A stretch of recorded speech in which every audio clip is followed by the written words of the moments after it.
मध्य प्रदेश में संचालित मदरसों की रिव्यू की तैयारी शुरू हो गई है। शुक्रवार को विधानसभा की कार्यसूची में अशासकीय संकल्प को शामिल किया गया है।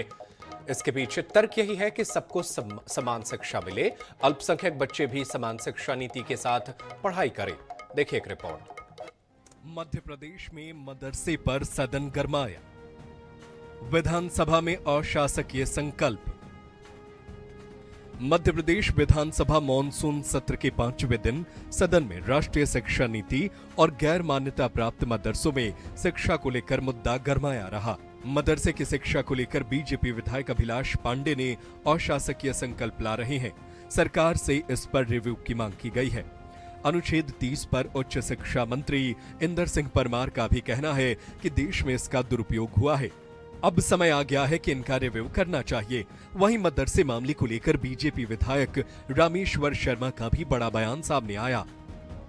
हम भी यही सोचते हैं, कोई भी मदरसा अगर वो मजहबी बात करता है और मजहब से अगर वो कोई दूसरी आतंकवादी गतिविधियों में सम्मिलित होता है तो ये दुर्भाग्य है। अगर मदरसा शिक्षा और व्यक्तिगत उन्नति होती है, मदरसा अगर डॉक्टर देता है, मदरसा अगर इंजीनियर देता है, मदरसा भारत के लिए कलेक्टर देता है तो समझ में आती है। लेकिन एक अकेली उर्दू के बलबूते पर सब सुविधाएं नहीं मिल सकती, जबकि शिक्षा पद्धति में हिंदी, इंग्लिश, संस्कृत, उर्दू सबका समावेश है। उसको पढ़ो, उसको समझो। इधर मदरसों को लेकर अशासकीय संकल्प पर कांग्रेस विधायक आतिफ अकील भड़क गए। उन्होंने तो ये तक कह दिया कि सरकार को शर्म आनी चाहिए। वहीं विधायक जयवर्धन सिंह ने इससे मुद्दे से भटकाने वाली बीजेपी की रणनीति का नाम दिया। लेके सीधे सीधे मदरसों पे आ जाते हैं। मासूम बच्चे जहाँ पढ़ते हैं, जिनको खाने पीने का सही तरीके से सुविधा नहीं हो पाती, उसके लिए उनके जो मदरसे के जो प्रिंसिपल्स होते हैं वो चंदा करके उन लोगों का जीवन यापन कराते हैं, उनको पढ़ाते हैं, लिखाते हैं। शर्म आनी चाहिए सरकार को।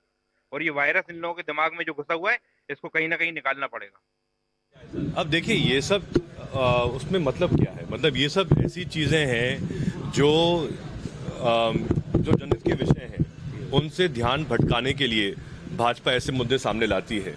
भाई, आप बात करो हमारे प्रदेश के युवाओं की, बात करो रोजगार के बारे में, बात करो कि आज भी जो लाखों नर्सिंग छात्र भटक रहे हैं।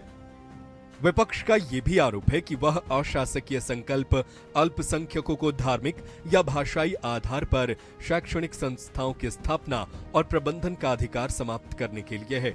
वहीं सत्ता पक्ष समान शिक्षा नीति की बात कह रहा है ताकि अल्पसंख्यक बच्चों का भी भविष्य संवर सके। Bureau report, INS 24/7 Bhopal.